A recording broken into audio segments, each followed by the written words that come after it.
My wife cheated on me with her gym trainer. She asked for half of everything in the divorce, but she didn't know that my dad secretly owned our house and savings.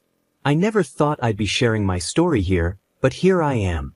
I'm 38 years old and work as an accountant. I've been with the same local firm for almost 12 years now. I've always considered myself a pretty practical and calm person, which is probably why I'm able to keep my cool through all of this. I'm married to Joyce, who's 35. We don't have any kids, and looking back, that seems like a blessing now. Joyce hasn't worked since we got married. She used to work in marketing, but once we tied the knot, she wanted to take a break and focus on us. I didn't mind because I make enough to support us both, and I thought it was just temporary. We've got a house and a decent amount of savings. It's nothing fancy, but we were comfortable.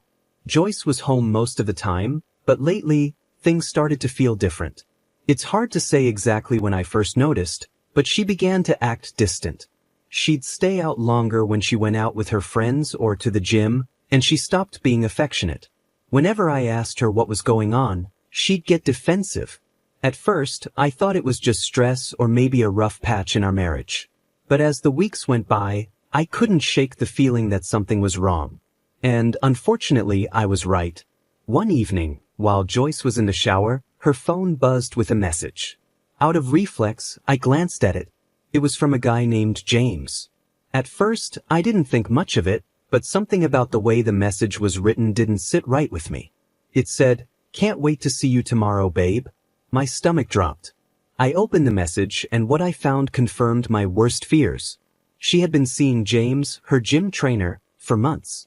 The texts were clear, there was no mistaking it. They were making plans for the future, plans that didn't include me. I just sat there, staring at her phone, frozen. I couldn't believe it. The woman I married, the person I trusted the most, was cheating on me. But instead of feeling angry or heartbroken, I just felt numb. Maybe it was the shock, or maybe it was my practical side kicking in, but I knew things were about to change. I had to talk to her without losing my temper. When she came out of the bathroom, I calmly handed her the phone and asked her to explain. At first, she tried to deny it, saying it was nothing and just a joke. But when I read some of the texts out loud to her, she realized there was no point in lying. "I want a divorce," she said, without showing any regret. There was no apology, no guilt, just a cold, emotionless statement. She admitted she had been seeing James for a while and wasn't happy in our marriage anymore. She didn't try to soften the blow. She was leaving me for him. What shocked me the most was what she said next. Without any hesitation, she started talking about splitting our stuff. She said she wanted half of everything, the house, the savings, everything we had built together. She even said she deserved it because she had given up her career to support mine. I couldn't believe her nerve. I stayed calm. Maybe it was because I was already emotionally done at that point, or maybe because I knew something she didn't. So I agreed. I told her if she wanted a divorce, I wouldn't fight her on it. She could have half of what she thought I had. She looked surprised, probably expecting me to argue or have an emotional breakdown, but I wasn't going to give her that satisfaction. What Joyce didn't know, and what I didn't feel like telling her, was that most of our assets were in my dad's name. My father is a smart guy, and years ago, when I started making decent money, he suggested I put all the big things, like the house and savings, under his name. He explained it was a way to protect myself in case something went wrong in the future, whether it was debts, lawsuits, or as it turns out, a cheating wife. At the time, I didn't think much of it. It just seemed like smart financial planning. So, when Joyce demanded half of everything, I knew she wasn't going to get what she expected. On paper, I didn't own much, just a modest bank account, my car, and a few other small things. The house? Technically, it belonged to my dad. The bulk of my savings? Also under my dad's control. Instead of dragging this into a long court battle, I suggested we go through mediation. I thought it would be easier and cheaper for both of us. She agreed, clearly thinking she'd walk away with a big portion of my assets. But what she didn't know was that this setup with my dad had been in place for years. Honestly, I had almost forgotten about it myself until the divorce talk started. I had planned for something like this, but I can't deny how grateful I am for my dad's foresight. The house we lived in, along with most of the investments and savings Maria had her eyes on, were technically owned by him. I had always kept a low financial profile in my own name, living modestly enough that no one, including Maria, really questioned it. As soon as the divorce process started, I told my dad about it. He wasn't happy with the situation what father would be, but he understood the importance of keeping everything quiet. We consulted a lawyer just to make sure everything was legally solid, and it turns out everything was in perfect order. Maria could demand all she wanted, but there wasn't much in my name for her to take. Maria didn't waste any time and hired an aggressive divorce lawyer, one of those tough attorneys who promises to get everything they can.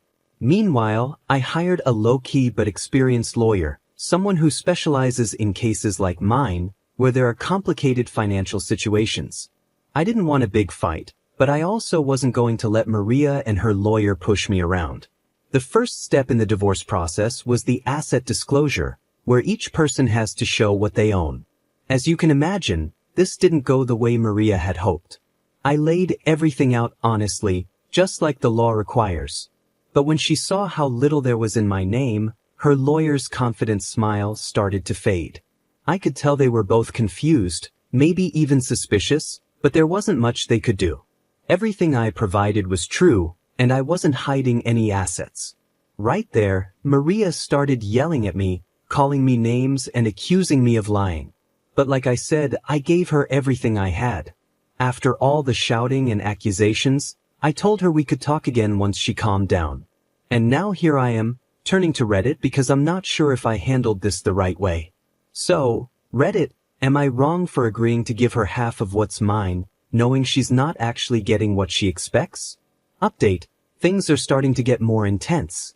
After the initial asset disclosure, Maria was in total disbelief. She kept accusing me of hiding things, and her lawyer wasn't much better. The look on their faces when they saw the modest numbers was priceless. It didn't take long for them to demand a deeper investigation. Maria kept asking where all the money was. She thought there should be a lot more after all these years. She couldn't believe that, after being married for so long, there wasn't more to divide.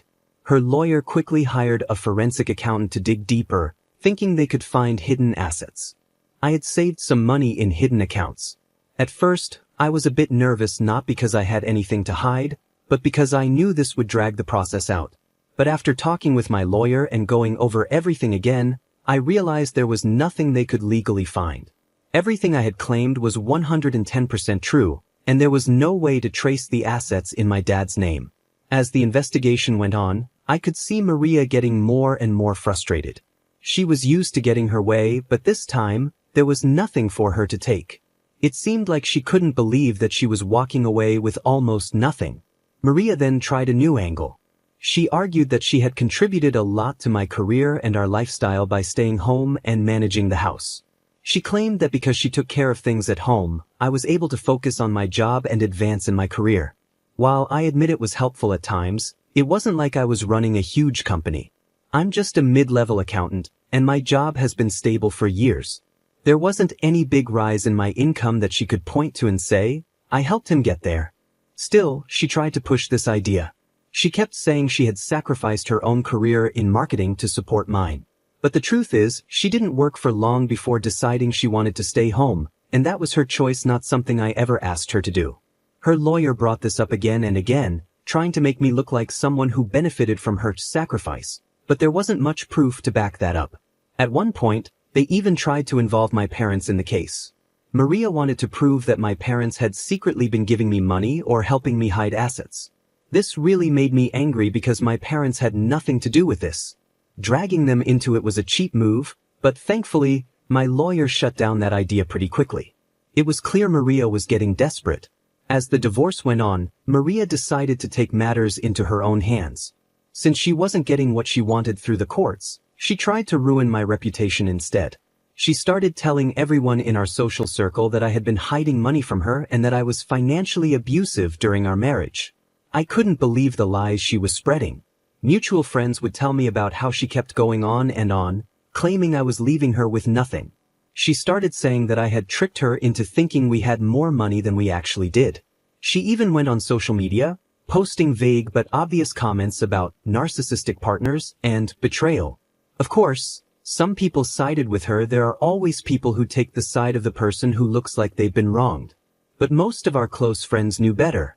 They knew I wasn't the type to do something like that. It was frustrating to watch her try to ruin my reputation just because things weren't going her way, but I tried not to let it bother me. I knew the truth, and the people who mattered knew it too. Besides, I had bigger things to focus on, like making sure she didn't take more than she deserved. While Maria was busy spreading lies, I was making sure I was fully prepared. My lawyer and I were in constant contact, making sure we had all the evidence needed to prove my side of the story. I documented every interaction I had with Maria, every demand she made, and every time she tried to make me look like the bad guy. I knew that if this ever went to court, having that proof would be important. I also started gathering evidence of her affair with James. While cheating doesn't always have a big impact on divorce settlements, I wanted to make sure it was clear that she wasn't the victim here. I had screenshots of the texts she sent him, pictures they took together, and even statements from some of her friends who knew about the affair but kept quiet. It wasn't about embarrassing her, I just wanted the truth to come out. On top of that, I began preparing for the fallout. I knew that once she realized she wasn't going to get half of everything, things would get ugly. So, I kept my distance, focused on my work and life, while making sure I was ready for the next stage of the divorce. One thing that made the whole situation even more interesting was James's reaction. When Maria first told him she wanted to leave me for him, he seemed all for it. They had this fantasy of starting a new life together. But once the divorce started getting complicated, James began to pull back. It turns out he wasn't as committed to Maria as she thought. From what I've heard, he started getting cold feet when he realized being with her might mean dealing with her financial problems. Maria had expected this big new life with James, but he wasn't ready to commit to that. James started losing clients at the gym because of the scandal. It turns out people don't want a trainer who's known for getting involved with married women. Now James is trying to distance himself from Maria, and she's starting to see that this isn't the fairy tale she thought it would be. I almost feel sorry for her, but then I remember everything she's done. As for me, I'm feeling conflicted. On one hand, I feel a sense of relief. I'm glad I protected my assets, and I'm glad Maria isn't walking away with what she expected. But at the same time, I feel sad. This was my marriage, and I once loved Maria. I thought we were going to build a life together. Seeing it all fall apart like this is tough, even if I know it's for the best. Update 1. Things have taken a pretty crazy turn since my last update. Maria is getting desperate, and it's starting to show in the worst ways. She has realized that she's not going to get the big payout she was hoping for, and now she's trying to make my life miserable. The latest thing is that she's been threatening to ruin my career and reputation at work. She told me that if I didn't make things easier for her, meaning give her more money, she'd make sure everyone at my firm thought I was a terrible person. At first, I wasn't sure what she meant by that, but it became clear when she started showing up at my office without warning. The first time, she acted calm, pretending she just needed to talk. But when I told her there was nothing left to discuss, she lost it. She started raising her voice, saying things like, "I'll make sure everyone here knows the truth about you." Luckily, I was able to get her out of there before it escalated, but it's clear she's becoming unpredictable. Her behavior at home, well, at her temporary home with her parents, has been erratic too. After realizing she wasn't going to get a big payday, she moved back in with her parents. From what I've heard, things aren't going well for her there. Her parents are supportive, but they're not exactly happy with how everything's turned out. Even they seem to see through her victim act. Some mutual friends have told me she's been lashing out, getting into fights with her family, and acting like she's on the edge of a breakdown. Update 2. The legal side of things has become more complicated too. Maria's lawyer is trying everything to dig up dirt on me. They've filed motions to subpoena my parents' financial records, even though my lawyer has explained multiple times that my parents' assets aren't part of this divorce. It's clearly an attempt to shake me up, but it's not working. Maria's legal team also filed a motion to question my coworkers, hoping to find anything that might suggest I'm hiding something. It's getting intense, but I'm staying calm and focused on making sure they don't get more than they're legally entitled to. They're trying to say that I'm hiding money or getting paid under the table, but they're just grasping at straws. It's exhausting to deal with. Every time we think we've addressed one of their requests, they come back with something else. The whole situation feels like a never-ending game of chess. Every move I make, Maria and her team try to counter. Thankfully, I've been able to stay ahead, thanks to my lawyer and the legal protections my father set up years ago. But it's draining, and I'm not sure how long I can keep this up before we end up in court for real. Speaking of legal matters, we've already tried mediation twice, and both times it was a disaster. The first session ended after about 30 minutes because Maria refused to back down from her demand for half of the house and our savings. My lawyer explained that the house was in my father's name and that there wasn't nearly as much money as she thought, but Maria didn't want to hear it. She stormed out, accusing me of lying and saying the mediator was biased against her. The second attempt wasn't much better. This time, Maria showed up with a list of totally unrealistic demands. She wanted full ownership of the house, half of all our savings even though they barely exist, and alimony for at least 6 years. When my lawyer calmly explained again that she wasn't entitled to any of that, Maria lost it. She started yelling about how she had sacrificed everything for me and how I was leaving her with nothing. I tried to stay calm, but inside, I was furious. She was the one who cheated. She was the one who wanted the divorce, and now she's acting like I'm ruining her life. It's unbelievable. After that session, it became clear that this divorce is headed to court whether I like it or not. On top of everything, Maria has been borrowing money from her family and friends to pay her legal fees. She clearly didn't expect the divorce to drag on this long, and now she's running out of funds. I'm not sure how she plans to keep paying her aggressive lawyer, but that's not my problem. The more desperate she gets, the more erratic her behavior becomes. Mutual friends have told me that she's spending most of her time at home, complaining to anyone who will listen about how I've ruined her life. It's gotten so bad that some of her friends have started distancing themselves from her because they're tired of the drama and her constant victim act. It seems like everything Maria thought she was going to get from this divorce is slipping through her fingers. Throughout all of this, I've been doing my best to stay calm and handle things strategically. Every time Maria makes a new accusation or demand, I make sure I'm prepared. I countered every accusation with proof. Anytime they asked for financial documents, I provided them because I had nothing to hide. My lawyer has been great about making sure we follow the law exactly, which is more than I can say for Maria's team. I've also been working hard to protect my parents' privacy. Maria's attempts to drag them into this mess have been frustrating, but thankfully there are legal protections in place to stop her from accessing their financial records. Still, the fact that she's even trying shows how desperate she's become. It's like she thinks if she digs deep enough, she'll find some hidden treasure I've been keeping from her, but there's nothing for her to find. Update 3. The day of the court hearing finally arrived, and the tension was intense. Maria was the first to testify, and she didn't hold back. She made it clear that she believed I had been hiding assets from her all along. She accused me of manipulating our finances, hiding money in secret accounts, and lying to her about how much we really had. She got emotional, painting herself as the victim who had sacrificed her career to support mine, only to be left with nothing.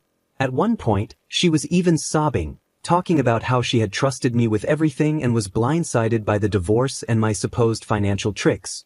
But then came the turning point. My lawyer presented evidence of her affair with James. Once the texts, pictures, and details of her relationship with him were revealed, it became clear to everyone, jury, judge, everyone, what was really going on. Maria's story of being the victim started to fall apart right in front of me. At one point, she tried to downplay the affair, saying it was just a mistake and had nothing to do with the divorce, but by then the damage was done. Her credibility was ruined, and it was clear that her financial demands were more about greed than anything else. When it was my turn to testify, I stayed calm and focused on the facts. My lawyer had prepared me well, and I knew that getting emotional or defensive wouldn't help my case. I explained how my assets had been in my father's name for years, how I had provided full financial disclosures, and how I had tried to handle the divorce peacefully through mediation. I also talked about Maria's threats, her unpredictable behavior, and the smear campaign she had been running against me. My lawyer presented all the evidence of her accusations, both publicly and in court, and showed how baseless they were. We laid out the truth about our finances. The house belonged to my father, our savings were modest, and there was no hidden stash of money that Maria could claim. The judge seemed to appreciate how straightforward I was, and it felt like things were finally starting to turn in my favor. I didn't try to make Joyce look bad, but I also didn't hide the truth of what happened. The facts were clear, and I presented them without drama or exaggeration. A few key witnesses were called during the trial, and their testimonies helped wrap things up. First, my father took the stand. He explained the financial arrangement we had set up years ago, how the house was in his name, how the investments were under his control, and how all of this was done as a long-term financial protection. He made it clear that these assets were his, not mine, and that Joyce had no legal right to them. Next was one of my colleagues from work. Maria's team had tried to argue that I was hiding money by getting paid under the table or through secret bonuses. But my colleague quickly shut that down. He testified about my modest income and how my salary was transparent. There were no hidden payments, just the regular paycheck I had already disclosed. These witnesses were crucial in proving that Maria's accusations were groundless. The judge could see that there was no secret plan on my part, just a simple financial setup that Maria hadn't bothered to understand. After days of testimony and legal arguments, the judge finally gave the verdict. It was a huge relief to hear the decision. The divorce was ruled in my favor. Maria's demands for half of the house and our savings were denied completely. The judge ruled that since the house and most of our assets were in my father's name, Maria had no right to them. The only thing she was awarded was a small amount of alimony for a short time, just enough to cover her legal fees, not enough to maintain the lifestyle she was hoping for. The judge made it clear that her affair and her lack of financial contribution to the household played a role in his decision. He saw through her attempts to play the victim and ruled accordingly. As the decision was read, I felt a huge weight lift off my shoulders. All the stress, the constant accusations, and the fear of losing everything melted away in that moment. I knew I was legally in the clear. Joyce, on the other hand, didn't take it well. As soon as the judge finished, she burst into tears, yelling that the system was unfair and that I had cheated her out of what was rightfully hers. She stormed out of the courtroom, leaving her lawyer looking exhausted. It was clear she hadn't prepared herself for the possibility of losing. For me, the immediate feeling was pure relief. I thanked my lawyer, who had done a great job throughout the whole process, and left the courthouse. My phone was buzzing with messages from friends and family congratulating me on the outcome. Word had spread quickly, and people in the community were already talking about the case. It felt good to know the truth was out and that I could finally move on with my life. But Joyce wasn't done. Outside the courthouse, she had a complete meltdown in front of a small crowd. She started screaming, saying that I had lied and manipulated the system, and that she was going to appeal the decision. The problem is, she doesn't have the money to do that. Her lawyer made it clear during the trial that she was running out of funds, and from what I've heard, she's still borrowing money from family and friends just to get by.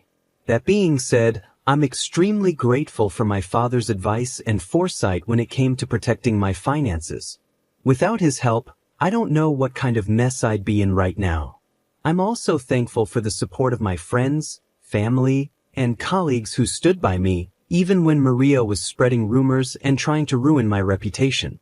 Looking forward, I'm hopeful. I know it will take time to fully recover, both emotionally and financially, but I'm ready to move on with my life. I've learned some important lessons from all of this, and I won't make the same mistakes again. For now, I'm focused on getting back to a sense of normalcy and enjoying the peace that comes with finally closing this chapter.